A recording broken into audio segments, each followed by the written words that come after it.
Dicen que en el mundo hay grandes libros y que en los libros encontramos grandes mundos, pero también podemos descubrir en ellos los micromundos. En este episodio hablamos con la microbióloga y doctora en epidemiología guatemalteca, Maru Castellanos. Maru nos cuenta cómo gracias a los libros conoció y se enamoró de los microorganismos desde niña. Un amor que no se quedó solo en su infancia y que la llevó a conocer la microbiología clínica y el trabajo con enfermedades infecciosas. El trabajo con microorganismos la ha llevado a aventurarse a otras partes dentro y fuera de Guatemala y nos comparte además oportunidades que tú también puedes aprovechar. Acompáñanos mientras aprendemos más acerca de la tuberculosis, una enfermedad que algunas personas creen que ya no existe, pero la realidad es lamentablemente otra. ¿Qué es exactamente la tuberculosis? ¿Quiénes están en riesgo? ¿Qué podemos hacer para ayudar a combatirla? Empecemos. Hola, somos Dayan, Kat y Rana, tres científicas guatemaltecas convencidas que las carreras en STEM son para todos, no solo para aquellos a los que les va bien en mate. Y todos nos beneficiamos de ellas a diario y te lo vamos a demostrar. Bienvenidos a Epistemas. Bueno, buenos días, buenas tardes, buenas noches. Bienvenida, Maru. Es un placer tenerte aquí en Epistema. Estamos muy felices de que hayas aceptado nuestra invitación. Y como todos nuestros episodios, nos gusta empezar con una pregunta que es, ¿quién eres tú? ¿Quién es Maru Castellanos? Muchas gracias de verdad por la oportunidad. Y creo que para responder a esa pregunta, lo primero que se me vente a la mente que sí, soy una mujer guatemalteca y ante todo soy una curiosa de aprender cosas. Entonces, así me definiría en principio. Después diría que en mi ámbito profesional, ante todo, primero pienso en mí como microbióloga, porque los microorganismos me han fascinado desde pequeñita y sigo con esa fascinación. Y eso que decís que desde pequeñita, ¿cómo fue eso? ¿Cómo desde niña conoces a los microorganismos? Sí, muy buena pregunta. Yo creo que algo que siempre les agradecería mucho a mis papás, y en particular a mi papá, que le fascina leer, es que mi niñez, yo me recuerdo estar rodeada de libros y me gustó tanto que seguía leyendo y por alguna razón me dieron un libro que se llamaba Lo que los niños quieren saber y el libro son 2 tomos realmente y todo tiene que ver con cómo hay electricidad en una casa, cómo esto y otro. Pero de todas las áreas, a mí la que me encantó fue la de los microorganismos. No me pasaba en la cabeza que habían cositas chiquitas que yo no miraba que podían usarse para cosas buenísimas como tener cerveza y vino hasta que nos podían causar enfermedad. Entonces ahí me agarró como ahí sí que la pasión del interés y a cada rato empecé a pedir más libros relacionados con el tema. Y otro que me dieron que de verdad sí creo que cambió mi vida y haber sido pequeñita es uno de Louis Pasteur. Y yo estaba como, no puedo creer todo lo que este hombre ha hecho en todo. Y desde ahí yo dije, no hay nada más interesante que los microbios. Y sí, así fue como empezó. Yo diría que fue mucho con la lectura y sobre todo eso, yo no, me costaba mucho, como que los animales tú los ves, pero los microorganismos era como, ¿dónde están? Pero todo lo que hacen. Y eso creo que fue el inicio. Ah, muy bien. Kate está mostrando su libro de microcosmos. Excelente. Aquí nos topamos dos amantes de los microorganismos, que también soy una apasionada con eso. ¿Ya somos 3? De verdad, qué curioso todo. Sí, no, son fascinantes y creo que como dice tu libro, el que me enseñaste, es que esa es la cosa. Si cuando lo vemos, el mundo es de los microorganismos y vivimos en un mundo microbiano, pero es tan cierto esa frase y todavía yo me sigo preguntando como, ¿en dónde más están que no los miramos? ¿En dónde más, qué más hacen que no sabemos? Entonces sí, ese fue el inicio. Sí, yo creo que uno de los libros que más me han gustado que he leído esos últimos años es de este Ed Young que se llama Yo contengo multitudes, que básicamente hay un capítulo o una parte que mencionaba algo de los microorganismos en nuestro estómago y pues nuestra microbiota y cómo básicamente como que los gustos alimenticios que tenemos o los antojos, digamos, como que nos controlan los microorganismos, como que si una bacteria necesita cierto carbohidrato, entonces se nos antoja comer tal cosa. Yo me quedé así como, es que somos hasta controladas ya por los microorganismos, ¿no? Desde siempre, más bien. Exactamente, y esa parte creo que ahora está viendo una gran interés al fin, ¿verdad? Pero hasta porque algunas personas tienen obesidad o no, también tiene que ver con la microbiota que tienen, con los microorganismos que tienen en su cuerpo. Entonces sí, hay de todo. Si uno le gusta ese tema, va a estar toda la vida interesado y contento. Incluso temas tipo depresión y que ni siquiera son tanto de la alimentación, sino más bien del bienestar psicológico de la gente, tienen mucho que ver también con la microbiota y qué diversidad tenés. Sí, o sea, nos afecta internamente y afuera, ¿verdad? ¿Qué otra cosa hace eso? No es solo la genética. También, sí. Bueno, y antes de seguir hablando de tu vida profesional como microbióloga, aunque ya nos dijiste que desde niña sos microbióloga entonces, pero qué más te gustaba hacer y todo hasta hoy? ¿Qué pasatiempos tienes? ¿O cómo pasas tu tiempo libre? Bueno, yo tengo dos hermanos hombres y siempre estaba repegado a ellos, entonces estaba metida, me acuerdo que jugábamos mucho cinco, canicas, pésima. Yo siempre perdía, pero siempre estaba ahí. O salíamos mucho a hacer bicicleta, como en mi vecindario, en mi barrio. Entonces sí me recuerdo de eso mucho y en esa época la verdad que uno podía salir mucho a la calle, teníamos nuestro grupo de gente que jugábamos kickball. Sí me recuerdo que siempre he sido pésima en deportes, pero me gustan. Entonces siempre he estado en eso. Por el otro lado, yo diría que sí, siempre de hobby tuve mucho lo que era leer. Igual, algo que a veces pienso yo como que de verdad mi papá en particular es que íbamos a las ferias de libros y me dejaban comprar lo que quería. Entonces, aparte de la parte de ciencia, yo leía cosas como desde un libro de la Revolución Rusa para niños hasta pasando a, no sé, novelas así todas dramáticas. Y eso sí me recuerdo cómo me lo disfrutaba. Pero ahorita diría yo que leo menos que antes, pero creo que ahorita en lo que he estado muy engasada y enamorada es que se me metió otra vez colectar estampillas postales, o sea, lo que es la filatelia. Y de verdad que pasa tiempo más simpático, porque he estado, como ahora estoy aquí en Australia, he estado coleccionando estampitas, sobre todo de fauna y de flora, y aprendo un montón y me entretengo y me llegan las estampitas y todo el proceso de que están pegadas en un papel y las saco y las pongo. Entonces creo que todo eso también me gusta. Y el otro que me gustaría decir que me gusta, y creo que teóricamente me gusta, es ir a hacer senderismo, es hacer hiking, pero soy como super light. O sea, hago un ratito, me encanta, ya vámonos. Y la gente que aquí le gusta hacer senderismo es de hacer kilómetros de kilómetros. Entonces yo diría que soy como semi hobby, semi buena. Bueno, y obviamente me encanta ver Netflix, la verdad. Y por alguna razón, entre más light, guilty pleasure es, más lo miro. Por alguna razón en la noche estoy tan acabada que deme series de 30 minutos de comida, de viajes y cualquiera random que ya no aguanto mucho ver películas densas o documentales, pero sí, más o menos eso creo que resume mis hobbies.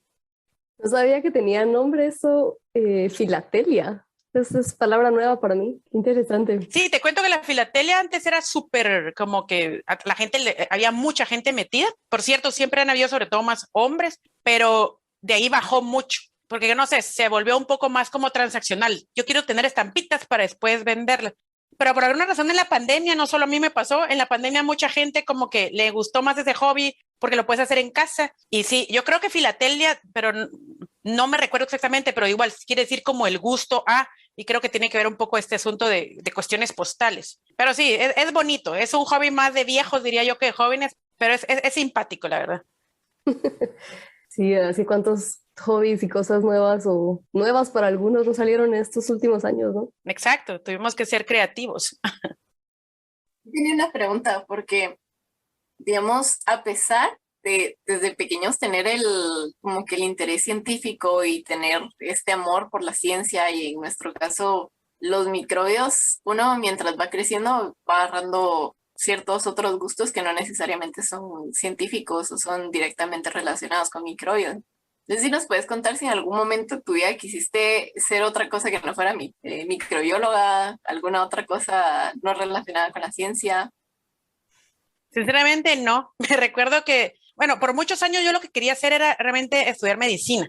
Y así estuve segura. Desde pequeñita, si me preguntaban, yo voy a ser doctora, yo voy a ser doctora, voy a ser doctora.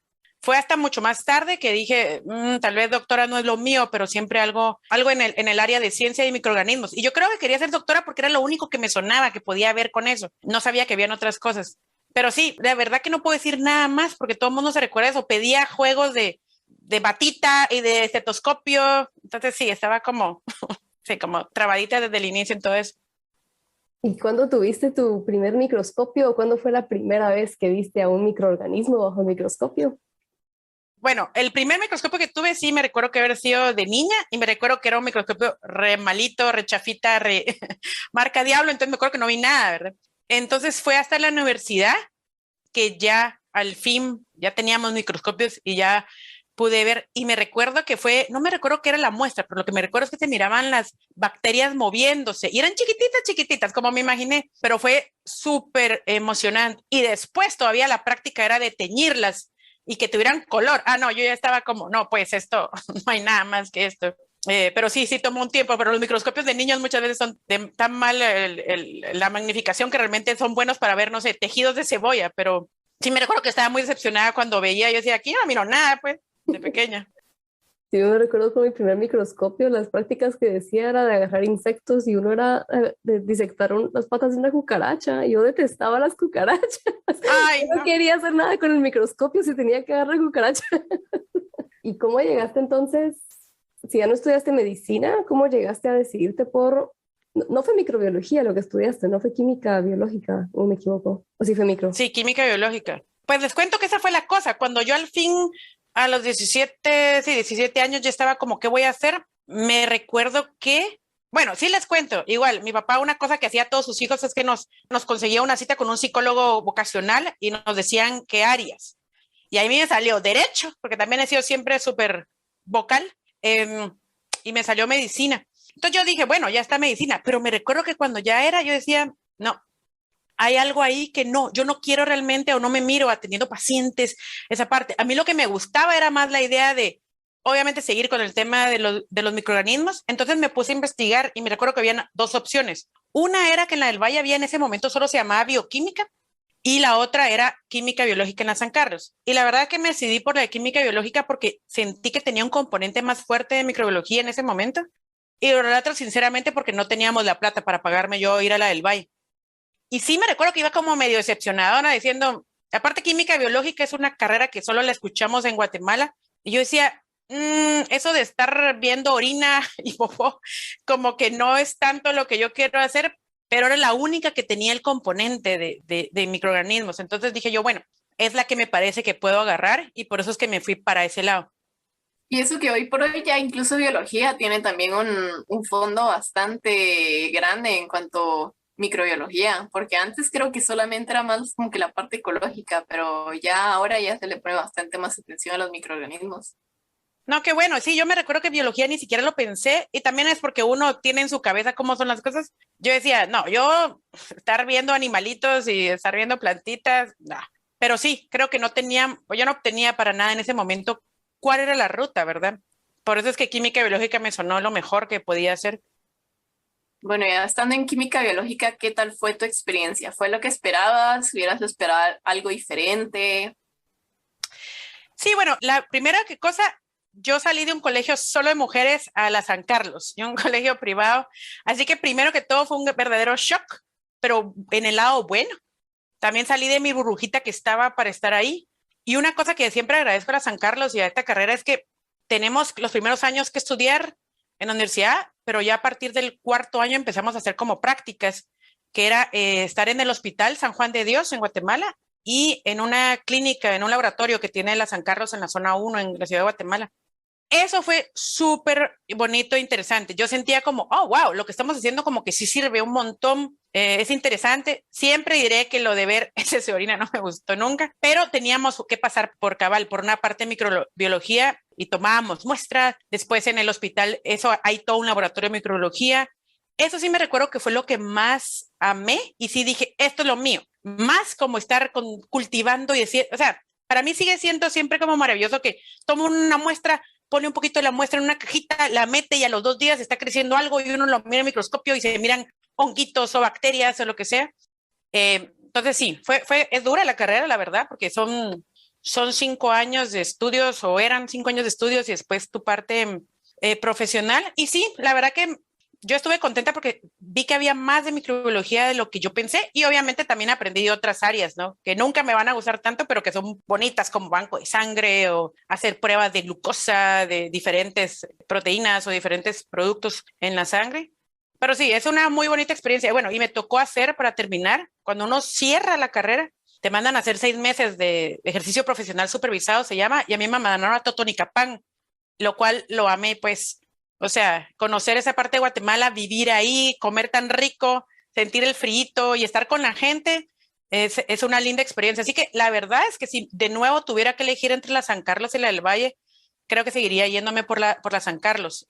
Obviamente un montón de cosas que yo leía en los libros que, ¿se puede diagnosticar así? Jamás. O sea, en San Carlos obviamente a veces no habían tan buenos equipos y en los hospitales públicos tampoco, pero creo que fue mejor porque vi lo que es de verdad hacer diagnóstico así con lo que se tiene, ¿no?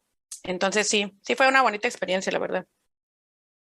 Y entonces siempre fue el interés de la microbiología desde el lado médico o de salud humana, o en algún momento te interesó algo más de, no sé, tal vez el lado de ecología o cualquier otra aplicación de la microbiología.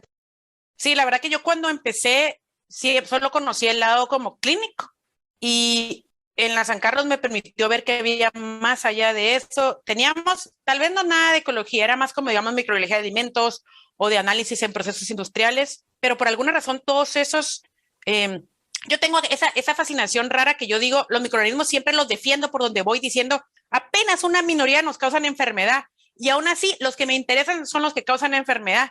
Entonces, la verdad que sí lo conocí y sí me llamó la atención en el sentido de aprender, pero nunca me vi trabajando en un área que no fuera más como clínica, más como médica, porque sí, como les digo, no sé cómo explicarles, porque yo cuando pienso en las enfermedades infecciosas nunca pienso que ellos son los malos, solo pienso que ellos están queriendo vivir y nosotros nos pasamos enfrente.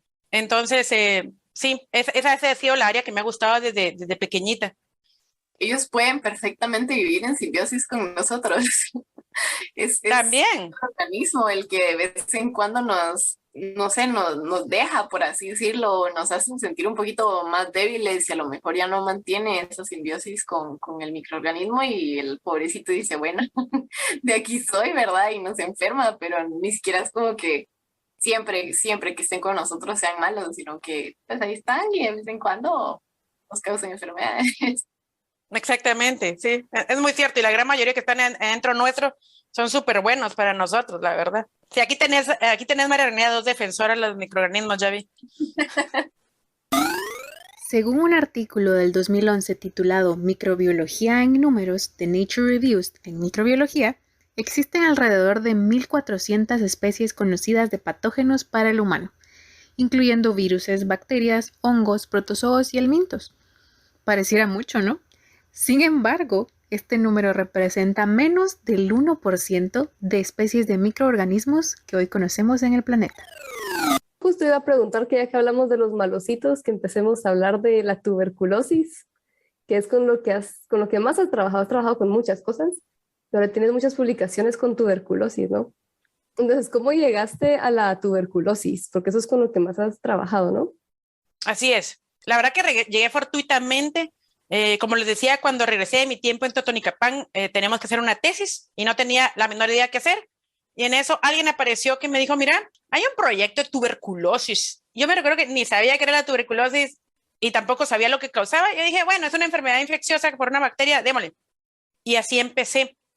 Mi tesis tenía que ser como hacer una técnica diagnóstica mejor, más rápida para tuberculosis. Y entonces eso se trabajaba en una clínica que está cerca del San Juan de Dios, entonces también yo tenía que pasar mucho tiempo en el laboratorio de tuberculosis y ahí fue donde me ganó el respeto la tuberculosis, o sea, el microorganismo, fue como, wow, yo había estado acostumbrada a ver microorganismos, bacterias que uno las pone en su cajita, como les digo, y a los 2 días ya crecen. Y yo decía, esta cosa pasa un mes y no sale nada, pasa mes y medio y no pasa nada. Entonces, ahí como que también empecé a ver no solo qué fascinante, sino qué podemos hacer para ayudar a la gente. Y estas personas con las que estaba trabajando estaban luchando mucho por hacer un diagnóstico molecular, que en ese momento iba a ser de los primeros en Guatemala para diagnóstico rápido, tuberculosis. Entonces, entre esa tesis me tardé la vida, de una vez les digo, yo cerré mis 5 años súper orgullosa y la tesis se tardó, ¿cuántos? Me tardé 4 años en salir de la tesis de licenciatura, porque mi supervisora se mudó a Estados Unidos, no tenía todos los reactivos y después, sorpresa, parece que uno de los reactivos estaba malo. Total, que yo pasaba haciendo pipeteando y no me salía nada, pero ahí sí, como siempre de la vida, yo al fin me decidí mandarle un correo a la doctora, que es una chilena, que había hecho un artículo donde estábamos tratando de copiar ese PCR, que era un PCR como casero, más fácil de hacer. Y ella me contestó, y para no hacer la larga historia, nos empezamos a contestar, y al final me invitó a irme a su laboratorio, y me dijo, si no te ayudo, Patoja, vas a pasarte la vida, venite a ver qué está pasando. Conseguí apoyo de la universidad y también de mis papás y ella me aceptó en su casa y ahí estuve como 6 semanas trabajando las muestras y resultó que sí, mis reactivos estaban malos, así que yo hubiera seguido la vida sin que saliera y ya regresé y ya publiqué mi tesis y ya me gradué. Y esa fue mi historia y desde ahí yo dije, esta enfermedad hay que lucharla y ya, desde ahí empecé mi carrera y sí, la verdad como tú decís, después de mi maestría y después de mi doctorado, esos han sido mis temas de investigación. Como que dije, voy a ser consistente y me voy a mantener en tuberculosis. Wow. Wow. La verdad es que mis respetos por no haberte rendido demasiado tiempo para una tesis, pero lo bueno es que eso de no rendirte con ese tema te iba a conocer a alguien que te inspiró muchísimo a quedarte en esa enfermedad. Entonces, mis respetos, te felicito. Qué cool. Rana, ¿tú quieres decir algo? No, se le voy a comentar que qué bonito siempre la hospitalidad latina, ¿no? Pero qué Sí. bonito. Y eso es lo que yo creo que tenemos todos que tener, los que estamos trabajando en ciencia, seguir siendo. Yo no hubiera podido si no hubiera sido esa señora que no me pidió nada. O sea, fue de verdad decir, te alojo en mi casa. Yo sé que esto es un paréntesis, si lo pueden quitar o no, pero siempre me divierto. En mi primera semana yo puse pornografía en su casa por error. Y aún así, no solo no me echó, sino siguió estando conmigo. Y hasta la fecha seguimos en contacto. Entonces yo digo, si yo con esas tonteras lo logré, todos lo podemos lograr. Pero sí, son anécdotas, pero sí, como tú decís, Kat, sí pienso que tuve la gran fortuna, obviamente, que mis papás, aunque no entendían qué estaba pasando, dijeron, bueno, te seguimos apoyando. Y estaba con un trabajo de medio tiempo. Pero sí, a veces me pregunto, yo digo, muchas veces yo pensé que debía salirme, pero ahora digo, fueron muchos años, pude haberlo hecho diferente, pero si no hubiera ni conocido a esta persona, ni hubiera visto cómo es la ciencia, y la ciencia en países como el nuestro, que a veces no tenemos todas las cosas, pero hay que buscar ayuda.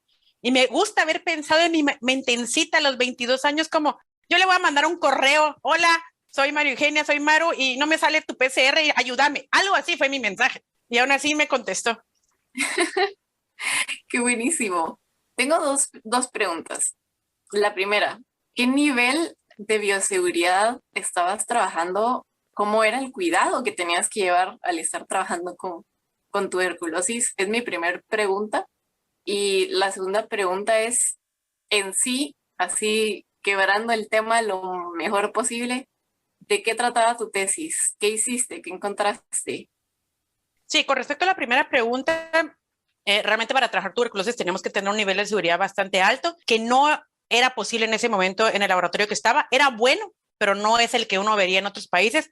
Pero lo que teníamos era que se usaba, ahí sí que ahora las N95, las mascarillas N95 que todos conocen, yo las usé desde esa época. Teníamos una que se llama campana, ¿verdad? De flujo laminar, un lugar especial para procesar las muestras, que tiene un tipo de ventilación que hace que no le llegue a uno, porque la tuberculosis pues se infecta a uno igual que el COVID. Y eso era con respecto a eso. Entonces sí, ahí sí me adecué mucho a eso, a lo que es bioseguridad. Bueno, ¿y qué es esto del nivel de bioseguridad? A diferencia de lo que muchos pueden creer, los científicos que trabajan con enfermedades infecciosas no andan por el laboratorio como Juan por su casa. En los laboratorios existen ciertas precauciones que se deben de tomar dependiendo de los microorganismos con los que se trabaje. Estas precauciones pueden ir desde las acciones permitidas en el laboratorio, la vestimenta o trajes especiales, hasta la misma infraestructura de un laboratorio. Hay 4 niveles de bioseguridad, y el nivel número 4 es el que se usa con los microorganismos más peligrosos.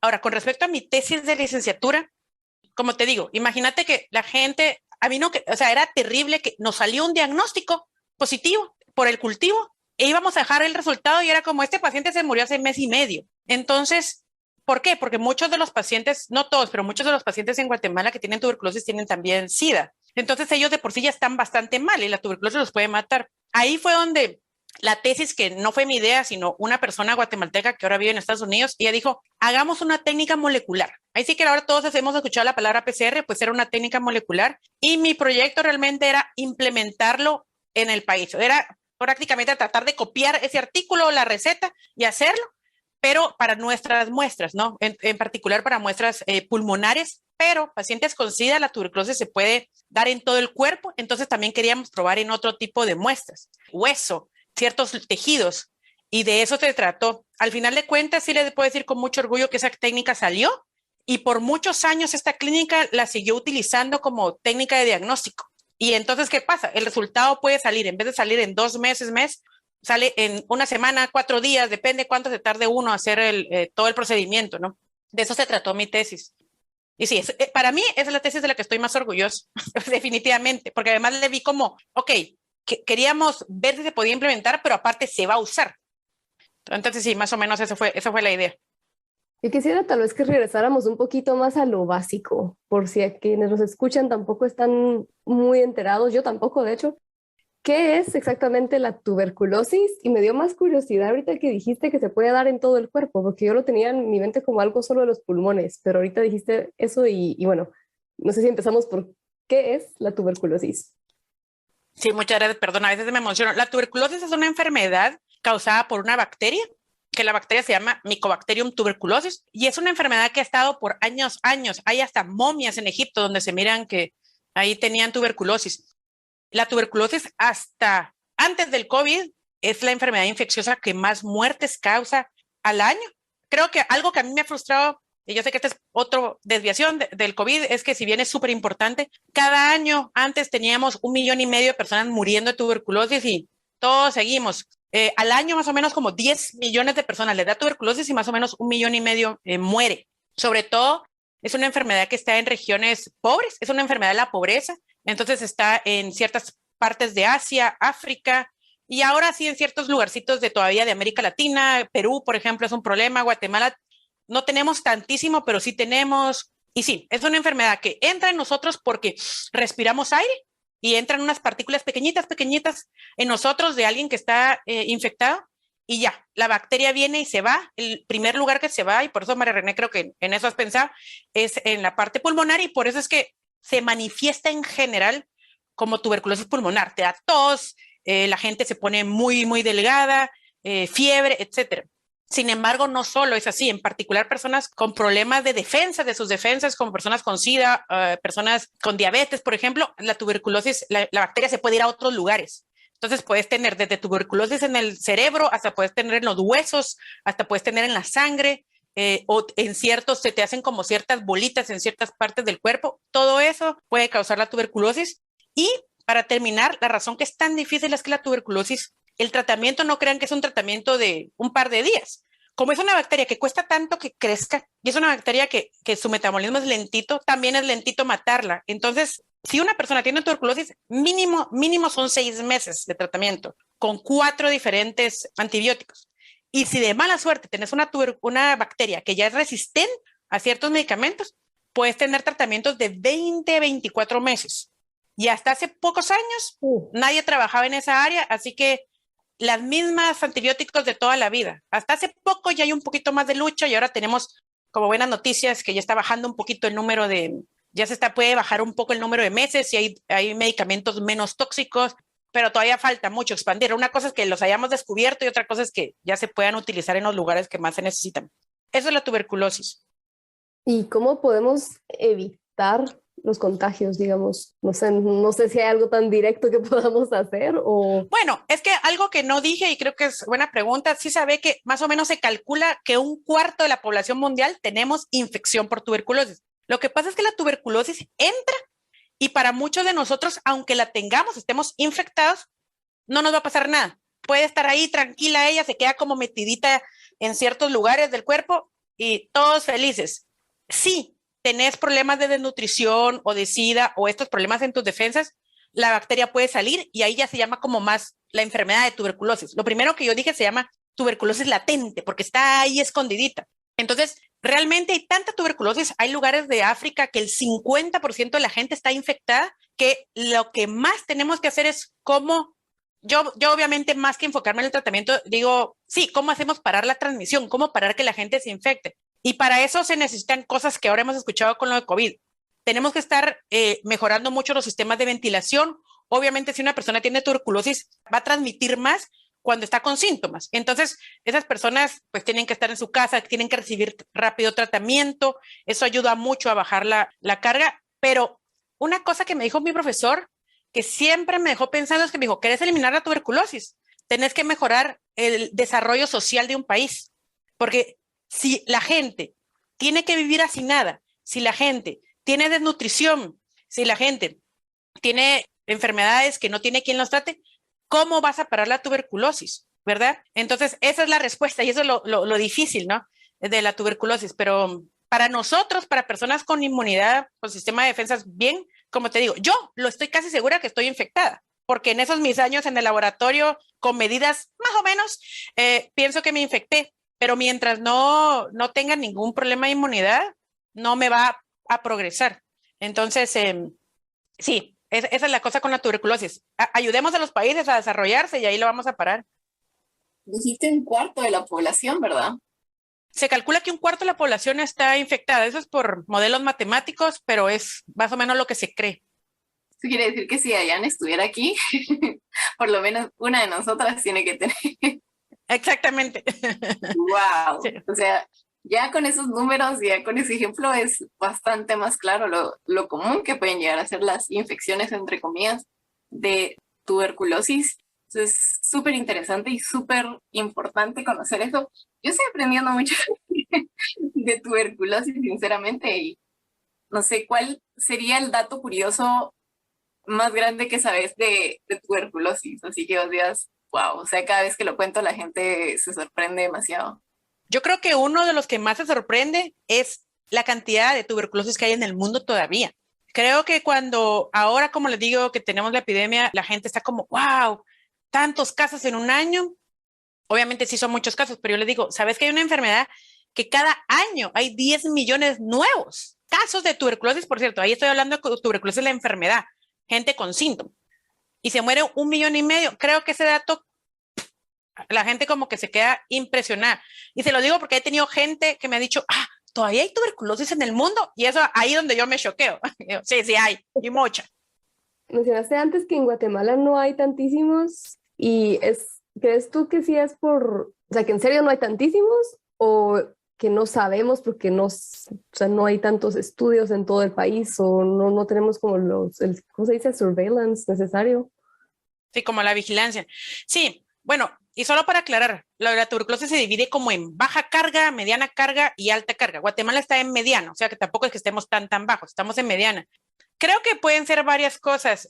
Una de ellas, sí. Una puede ser que no tenemos tan buen sistema de notificación, pero yo sí creo que la otra es que con todo y todo, aunque Guatemala sigue teniendo mucha desigualdad, varios de los factores de riesgo que les digo que en otros lugares hay, pareciera que Guatemala ya no tiene tanto, en el sentido de que lugares densos, que la gente tiene que ser todos como hacinados, no tenemos tanto comparado con otros lados. Por otro lado, creo que si comparamos lo que ha pasado en el mundo, como les digo, entre más infraestructura, sobre todo también desde carreteras a mejor edificios y todo hay, eso como que va disminuyendo. Entonces Guatemala va para abajo, eso sí, va muy poquito para abajo. O sea, llevamos en los últimos 10 años que parece casi que línea recta. Entonces eso me hace pensar que todavía falta, pero sí estoy de acuerdo contigo. No sé cómo está la situación. Estamos empezando ahorita, o yo estoy tratando ahorita de empezar a trabajar un poco más de tuberculosis en Guatemala, pero que haya un gran sistema de vigilancia, en Guatemala tenemos solo vigilancia de cuando ya hay casos positivos, ahí sabemos. ¿Cuánta gente está infectada de tuberculosis en Guatemala? No sabemos. Y creo que es importante también comentar eso. Ahorita que hizo esta pregunta, la rana me entró curiosidad porque en Guatemala tenemos 80% de la población en desnutrición y ese 60% en desnutrición crónica. Y teniendo eso en cuenta, la tuberculosis sería un problema bastante grande. Pues ahorita rapidito busqué los datos de si digamos, hay casos de diarrea en cuanto a tuberculosis intestinal.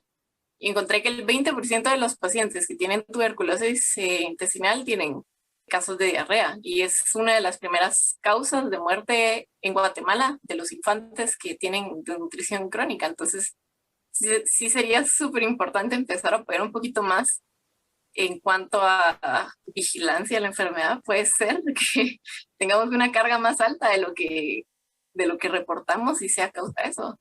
Claro, y también no se sabe lo que no se diagnostica, ¿verdad? Y como les digo, diagnosticar tuberculosis en el laboratorio es difícil, es complicado.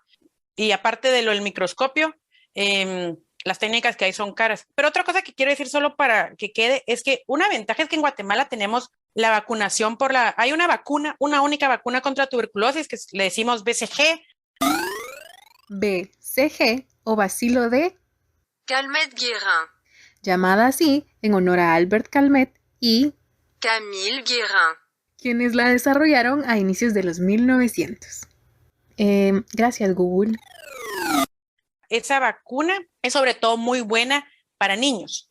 Es una vacuna que protege mucho la enfermedad severa en niños y en Guatemala es política universal de que todos los niños tienen que ser vacunados con ella. Eso ayuda mucho a prevenir lo que sería la cantidad de muertes, si no, en niños. Pero en Guatemala los grupos que tenemos que tener mucho cuidado, que están muy mal, son obviamente personas con SIDA.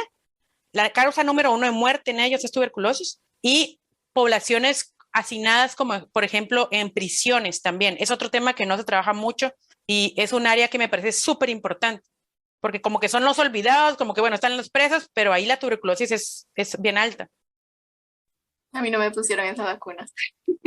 Ay, mira, qué raro, ¿no? ¿Qué habrá sido? Según tenía entendido, en hospitales privados no te ponían la BCG obligatoriamente, mientras que en público sí. Entonces, digamos, mi hermano sí la tiene, pero yo no. Entonces, ya teniendo eso en cuenta de realmente la peligrosidad de la tuberculosis y realmente lo común que es sin que nosotros lo sepamos, creo que se tendría que quitar esa política y vacunarlos a todos. Sí, definitivamente. O sea, sí, me llama la atención. Yo pensaba que sí seguía aplicándose a todos. Como les digo, si vemos como en Guatemala y nos vamos por lugarcitos, vamos a ver que la tuberculosis está más en ciertas áreas, no tanto en la ciudad capital, pero sí, yo creo que es importante. Sí, sí, como les digo, aunque yo sé que nos impresionamos con el dato que un cuarto de la población mundial está infectada, si tú solo tenés la infección latente, no vas a transmitir. Pero si tenés los síntomas, ahí sí vas a transmitir. Y sí creo que en niños puede ser tan terrible la tuberculosis que lo mejor es vacunar. Bueno, y aparte de tuberculosis, también has trabajado con malaria. ¿Y qué es lo que más te has disfrutado o cuál ha sido tu parte favorita de todo lo que has trabajado en estas áreas? Sí, creo que con malaria, la verdad que entré un poco como voluntariamente, porque yo estaba con que tuberculosis, pero cuando entré a trabajar a la Universidad del Valle de Guatemala, el área que había era malaria, y me dijeron, dale. Y yo dije, bueno, está bien, vamos con malaria, igual, diagnóstico molecular. Yo era una mujer de laboratorio, solo pipeteando feliz. En eso, mi jefa me dijo un día, mira, necesito una persona que vaya temporalmente a supervisar un proyecto que tengo en Fray Bartolomé Las Casas, que es un área súper lejanita en el Verapaz, en Guatemala, y me dijo, te voy a mandar a ti, pero es temporal. Temporal fueron 2 años que me pasé viviendo en Fray Bartolomé Las Casas. Miren, lo amé. Creo que renuncié unas 10 veces y ya siempre me rechazó la renuncia, pero lo que me encantó es que yo estaba trabajando en un hospital y ahí aprendí lo que era de verdad hacer investigación, estar en el campo. Ahí sí, digamos, me abrí lo que es de verdad, lo de decir, vamos a trabajar en el campo. Íbamos mucho a las casas de las mujeres a chequear cómo estaba su bebé. Después de eso ya me metió en otro proyecto. Ese obviamente me encantó porque me enamoré de esa área de Guatemala, conocí mucho a la cultura quechí y obviamente estaba como rodeada con gente. Y ya me empezó a gustar más la parte de salud pública, de epidemiología. Y después estuve en un proyecto donde era ir a monitorear qué tanto la gente está utilizando mosquiteros que son para proteger a las personas del mosquito que causa malaria. Eso fue en Escuintla. Súper simpático. Me tocó trabajar con todo el personal de vectores del Programa Nacional e ir con la gente a las casas a encuestarlos y ver que la gente es tan simpática, agradable y también ver, y esto sí les quiero dar un ejemplo porque también me impresionó, el mosquitero tiene que no lavarse muy seguido. Pero ¿qué pasa? Vino una organización, nos donó millones a Guatemala y son blancos. En estas áreas la gente no tiene un verdadero piso, está con tierra. ¿Qué va a pasar con eso? ¿Quién quiere vivir con un mosquitero encima de su cama que esté todo sucio? Entonces, ¿qué pasa? La gente orgullosamente me decía, mire qué lindo y qué blanco está porque lo lavo y le pongo cloro y lo lavo seguido. Por supuesto, eso elimina completamente el insecticida, pero no es culpa de la gente. Ya ahora existen mosquiteros de otros colores que se pueden usar en estos lugares. Entonces, creo que todas esas experiencias no las hubiera podido hacer si hubiera seguido en mi laboratorio ahí pipeteando, sino solo pudieron pasar por ir a los lugares, hablar con la gente y ver el lado social de las enfermedades infecciosas. Creo que eso es lo que más he aprendido. Y sí, la verdad que me encanta ir a encuestar y platicar con la gente y convivir con los compañeros que estamos encuestando.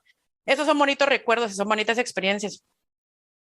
Sí, es tan importante también y creo que muchos cuando empezamos a estudiar ciencias, tal vez, por lo menos como biología y cosas así, es lo que en un inicio menos queremos hacer, pero después ya como que uno se va dando cuenta con experiencias lo importante y lo bonito que es, ¿no? Así es. Y cómo retroalimenta a las mismas metodologías, como decís, ¿no? No es culpa de la gente, sino es que uno no pensó bien lo que iba a hacer a veces por Exactamente, hacer esas sí. cosas. Yo no me había dado cuenta que ya casi llegamos a la hora. Y es que esto es como tus clases, Maru, que el tiempo pasaba y se terminaban y era triste porque eran tan bonitas y alegres. Muchas gracias. Es que me encanta, sinceramente el trabajo que tú haces es como mi trabajo soñado. No sé, yo tengo un lugar muy especial en mi corazón para la gente que hace investigación, que se aplica directamente y principalmente que puede mejorar tanto la calidad de vida de la gente y como tú dices que en cierta forma queda olvidada. Entonces, principal pregunta que tengo, ¿qué le para ahora a Maru Castellanos? ¿Qué quiere hacer en un futuro? ¿Qué le interesa seguir investigando? Yo creo que ahorita, hace un año es que estoy aquí en Australia y tengo la oportunidad de trabajar en una universidad que está en los trópicos. Entonces creo que algo que me tiene muy ilusionada es que estoy pudiendo tener ahí sí que los recursos para trabajar en lo que me gusta, en los lugares que me gustan. Entonces, digamos, ahorita lo que estoy es que al fin ya estoy metiendo propuestas y ya tengo 2 para trabajar en Guatemala, pero desde acá. Y eso es una cosa que sí, yo sufrí mucho. Cuando me fui a Guatemala, yo decía, si quiero hacer ciencia y si quiero hacer algo bueno para mi país, ¿por qué me estoy yendo? Pero ahí sí que la vida te va sorprendiendo y hay que dejarlo ser. Y veo ahora que puedo estar haciendo mucho por Guatemala. Estoy ahorita en un proyecto, no solo yo, sino en equipo con colaboradores de la ciudad de Guatemala, que estamos trabajando en entender más a pacientes, qué pasa en pacientes que tienen 3 infecciones al mismo tiempo: SIDA, tuberculosis e histoplasmosis, que es un tipo de infección por un hongo. Muchos de ellos se mueren porque es terrible tener eso, pero hay unos que no. Queremos entender qué terapias, qué manejos, qué pasa en ese proceso que hace que algunos logren sobrevivir. Esa es un área que me tiene muy, muy interesada y apasionada. Y el otro es que aquí, y yo le agradezco mucho que siempre he tenido muy buenas mentoras. Tengo una mentora que me metió un poco así con onda a un proyecto que va a ser ayudar a países de las islas del Pacífico alrededor de Australia a controlar el vector del dengue, o sea, el mosquito Aedes. Entonces yo no sé nada de las islas del Pacífico, estoy aprendiendo un montón y la idea es como apoyar a esos países a desarrollar un plan estratégico para lo hagan. Entonces, creo que estoy muy contenta de sentir que puedo seguir trabajando en áreas que me encantan de temas, pero a la vez yo respeto mucho a las personas que hacen ciencia básica porque siento que la ciencia básica después es el fundamento para mucho de lo que hacemos. Pero yo personalmente disfruto mucho trabajar en ciencia más como aplicada. Entonces, así me miro siempre con el corazón en Latinoamérica, pero también en estas regiones de aquí, de este lado del mundo, donde todavía falta mucho que hacer. O sea que lugares tropicales siempre vamos a necesitar gente que trabaje en eso. Y sí, me miro en eso y dando clases, que es otra cosa, como dice María René, por eso no me callaba nunca, que me apasiona, porque creo que los jóvenes, los que vienen, son los que van a traer mejores ideas para terminar de hacer cosas que no hemos logrado, los más grandecitos. No dije que no te callabas nunca, pero era bien bonito escucharte. No, yo sé, pero sí, creo que sí, siempre me gustó. Por cierto, María René, no sé si sabes, Kat, que ella fue no solo mi alumna, sino después fue mi mejor ayudante de cátedra. Así que por eso me cae tan bien y me ha gustado mucho ver cómo va para arriba en todo lo que está haciendo. No sabía, pero felicidades, Rona. Y yo fui su auxiliar al año siguiente de ser su alumna, era súper bonito y también agradecerte de vuelta, que no sé si te acordás que teníamos un blog en esa clase, donde los estudiantes tenían que escribir una entrada de blog al semestre o 2, algo así, no me acuerdo muy bien cómo era ahorita, pero eso me quedó y por eso yo todavía tengo un blog personal ahorita mío donde escribo de ciencia y cosas así, porque me quedó desde eso de, hay más allá de solo lo que hacemos en la universidad para hablar con otra gente y enseñarle a más gente, ¿no? Entonces también gracias de vuelta, que fue la espinita que me tiene aquí con esto de la comunicación. Sí, lo bueno es que María Elena no llevó. Yo quería mi blog, o yo tenía mi idea y quien hizo todo me lo formó cuando me enseñó, ya tenía armado el blog y quedó precioso y llegó a muchos países también ese mini blog que hicimos un semestre, fue gracias a todos los patojos, pero también a María René. Eso, Rana. Bueno, si quieres pasamos a las preguntas finales. A ver, ¿y a ti ya te dieron ganas de estudiar enfermedades infecciosas y salud pública? Maru nos pidió que te contáramos que le puedes escribir si te interesa el programa en salud pública y enfermedades tropicales en su universidad, James Cook University, en Australia. También te contamos que habrá un curso gratuito de R para investigadores jóvenes guatemaltecos interesados en el área de enfermedades tropicales desatendidas. Este se llevará a cabo en junio y aún hay plazas disponibles. Te dejamos todos los detalles en las notas del episodio. Siempre nos gusta terminar nuestras entrevistas con 2 preguntas principales. La primera es, ¿qué consejo le darías a tu yo de 17 años? Muy buena pregunta. Creo que a mi yo de 17 años le diría lo que todavía me digo a mí mismo muy seguido, es que me relaje y que vea que las cosas van saliendo. Como les decía, yo me recuerdo en que esa época yo estaba atormentada de qué iba a hacer con mi vida y que si iba a ser bueno haber seguido la carrera de química biológica. ¿Por qué? No sabía que existían más allá cuestiones, maestrías, doctorados, no sabía que había oportunidades fuera. Creo que le diría es como, mira, seguí tu camino y tampoco, a veces uno como joven tiene la idea de que cada decisión que toma te va a cambiar la vida. Y creo que no es así. Creo que uno puede, con la mejor información de lo que sabe en ese momento, tomar la decisión y después ir viendo que las cosas, si no salieron como uno quería, uno puede todavía irse moviendo por otro lado. Entonces creo que eso me diría, y le digo que todavía me lo digo porque yo creo que todavía sigo siendo como una persona ansiosa, pero me gusta a veces decirme, relájate, ya va a ser, vamos a ir viendo cómo pasa todo, tranquila. Y ya para terminar, la última pregunta que nos gusta hacerle a todas nuestras invitadas es, para ti, ¿qué pueden hacer todas las personas hoy para apoyar el desarrollo de la ciencia en Guatemala? Oh, wow, qué buena pregunta. Súper importante. Yo creo que todos tenemos la responsabilidad de apoyar en ciencia. No todos vamos a estar trabajando en ciencia, pero definitivamente, si queremos que nuestro país y nuestros países salgan adelante con ciencia, entonces yo creo que por un lado, apoyar iniciativas, así, apoyar con nuestro tiempo o con nuestra plata, si podemos, en iniciativas que sean educación, sobre todo en áreas rurales. Yo creo que es importante, es increíble la pasión que tiene la gente por aprender si les damos el acceso. Esa es una. La otra que les diría, y lo veo ahora mucho con todo este mundo que está pasando en redes sociales, de verdad seamos más críticos con lo que leemos. No si miremos una noticia, creamos que esa noticia es la verdad. Yo les digo, si miran una noticia que les manda alguien antes de compartirla, busquen 2 fuentes diferentes por lo menos, donde vean si es cierto o no esa noticia. Esa parte, a la larga, ciencia es buscar, queremos buscar y tiene que ser con algo verificable. Entonces, tenemos que nosotros ser parte de ese proceso. Para mí, si todos empezamos a decir, no, lo que yo leo no lo voy a creer hasta que no lo compruebe, no lo cheque, eso nos haría un montón a entender el papel y el poder de la ciencia. Y ahí también creo que contribuiríamos a eso. Pero la educación es para mí la respuesta. Y creo que tener integrados en nuestros currículums de las escuelas, de los colegios, todo lo que es el proceso científico, el análisis crítico es esencial para que podamos avanzar en ciencia. Y si lo hacemos, eso va a llevar a un montón de cambios sociales y también económicos. Entonces creo que sí, eso sería mi ideal y mi sueño. Y los que tenemos oportunidad, que estamos en otros lugares, tenemos la oportunidad, tenemos un compromiso y un deber de hacer mentorías y apoyar y ahí sí que promover y empujar a las personas que quieren dedicarse a eso, hacerles ver que es posible, que no es algo extraterrestre, sino es algo muy lindo si a uno le gusta y que solo es tener la oportunidad y la gana. Gracias, Maru, por contagiarnos tu fascinación por los microorganismos y por invitarnos a cuestionar y buscar respuestas, incluso allí, en eso que no podemos ver. Y gracias a ti por acompañarnos en un episodio más de Epistemas. Cuéntanos, ¿ya te habías puesto a pensar en que tú también eres un microcosmos? Recuerda revisar las notas del episodio para más información y cuéntanos en nuestras redes sociales si tú tienes un microorganismo favorito. Ahora sí, hasta la próxima semana.